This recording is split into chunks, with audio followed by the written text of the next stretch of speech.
Gilliard. I got so much motherfucking design on right now.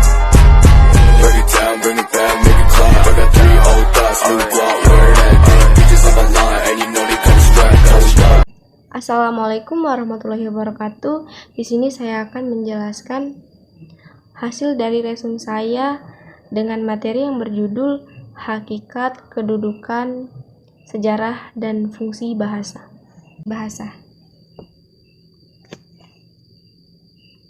Pengertian dari bahasa Indonesia. Bahasa Indonesia adalah kemampuan yang dilakukan manusia untuk berkomunikasi dengan manusia lainnya. Biasanya itu dapat berupa bunyi, kata, maupun gerakan tangan. Pengertian bahasa Indonesia menurut Keraf yaitu bahasa adalah alat komunikasi antara anggota masyarakat berupa simbol bunyi yang dihasilkan oleh alat ucap manusia. Sejarah bahasa Indonesia. Dulu di Indonesia bukanlah menggunakan bahasa Indonesia untuk mereka berbincang di kehidupan sehari-hari.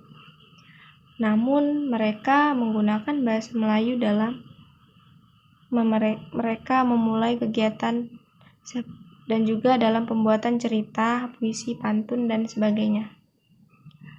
Lalu bahasa Melayu tersebut menyebar ke seluruh negara Indonesia. Indonesia sendiri memilih bahasa Melayu dikarenakan bahasa tersebut merupakan bahasa kebudayaan, bahasa perhubungan, dan bahasa perdagangan.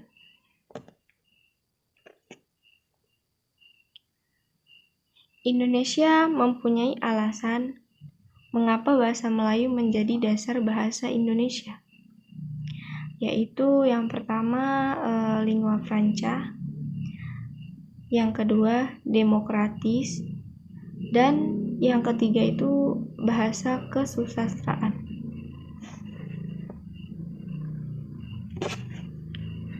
Terdapat juga fungsi utama dari bahasa Melayu, yaitu yang pertama bahasa kebudayaan, yang kedua bahasa perhubungan, yang ketiga bahasa perdagangan, dan yang terakhir bahasa resmi kerajaan.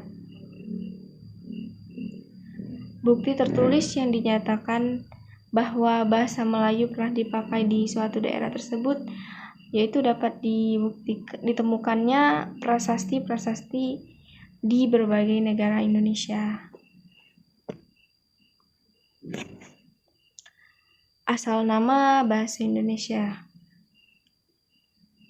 Nama bahasa Indonesia tersebut disarankan oleh seorang tokoh yaitu yang bernama Muhammad Tabrani, yaitu pada tanggal 2 Mei tahun 1926.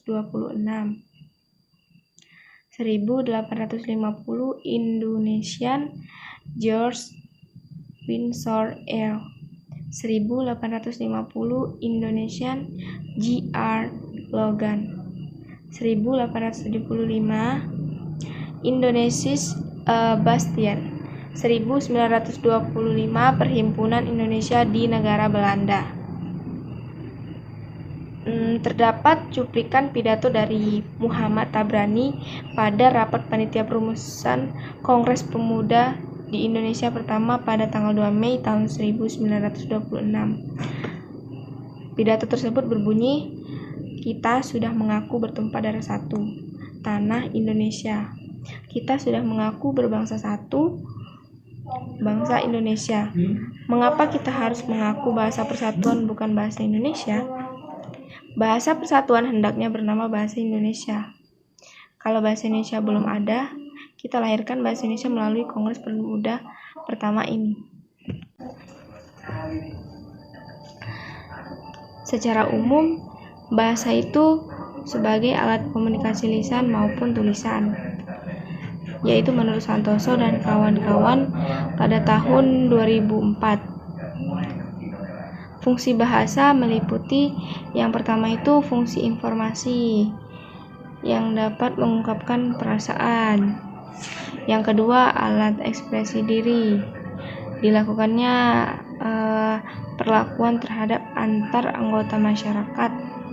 Yang ketiga, fungsi adaptasi dan integrasi sosial, yang dimana itu selalu berhubungan dengan sosial.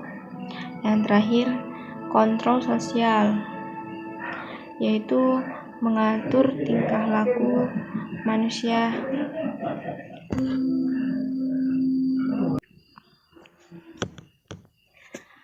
Terdapat fungsi bahasa Indonesia.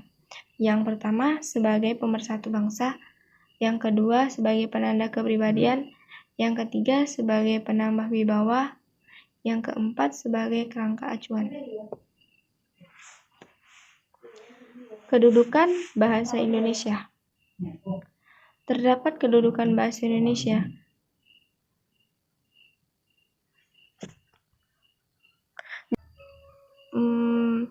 Terciptalah nama bahasa Indonesia. Dari nama bahasa Indonesia tersebut memiliki fungsi, yaitu yang pertama sebagai pemersatu bangsa, yang kedua sebagai penanda kepribadian, yang ketiga sebagai penambah wibawa, dan yang terakhir sebagai kerangka acuan. Kedudukan bahasa Indonesia.